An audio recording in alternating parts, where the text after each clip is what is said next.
молодая пара или молодая семья с детьми разговаривает на татарском языке. А еще, когда вот маленький ребенок начинает говорить «атием», они, ну это все. Говорить на родном татарском языке для него невиданная роскошь. Марат Набиуллин – представитель именно того поколения, которое выросло в советской неродной языковой среде.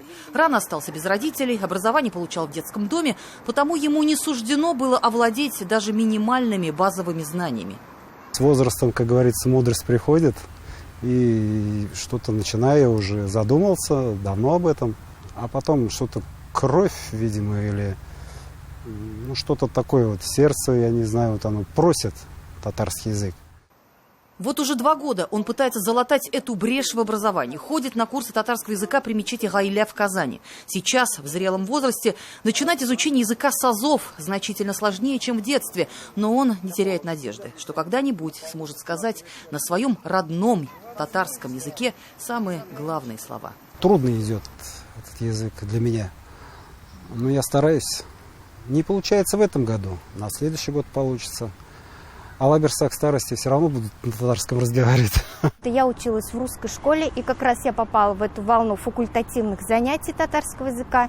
Я считаю, что нас вообще не учили татарскому языку, то есть грамматики у нас не было вообще.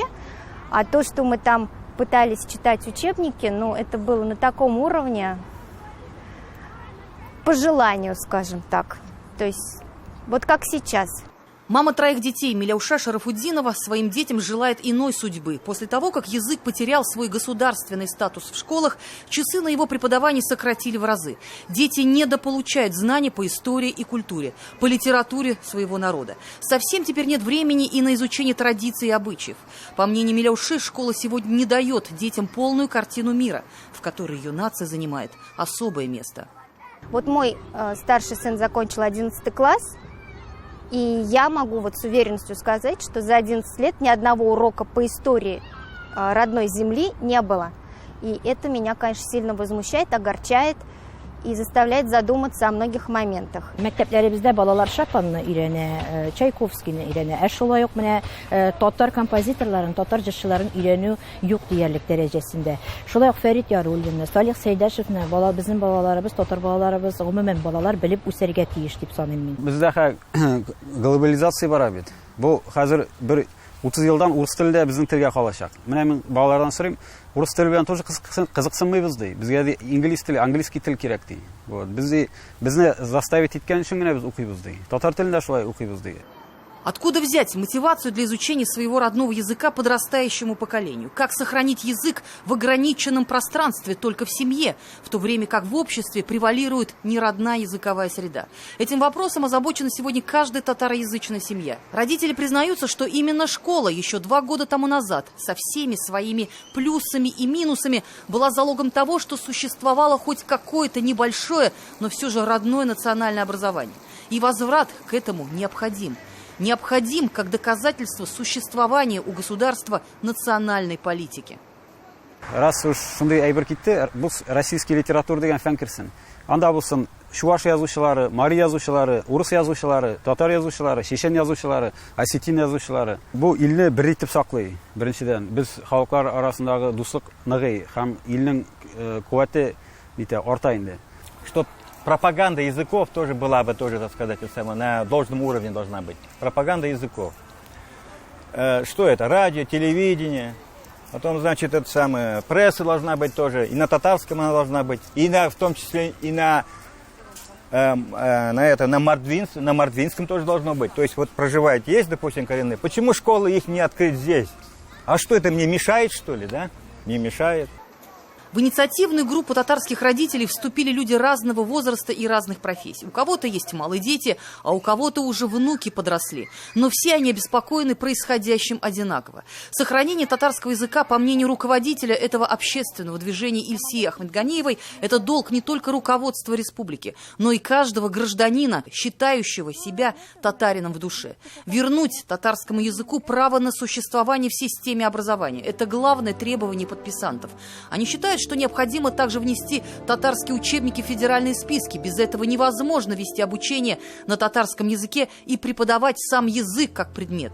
Они требуют прекратить прокурорские проверки в школах, которые участились в последние годы, вернуть возможность сдавать экзамены и получать высшее образование на родном языке.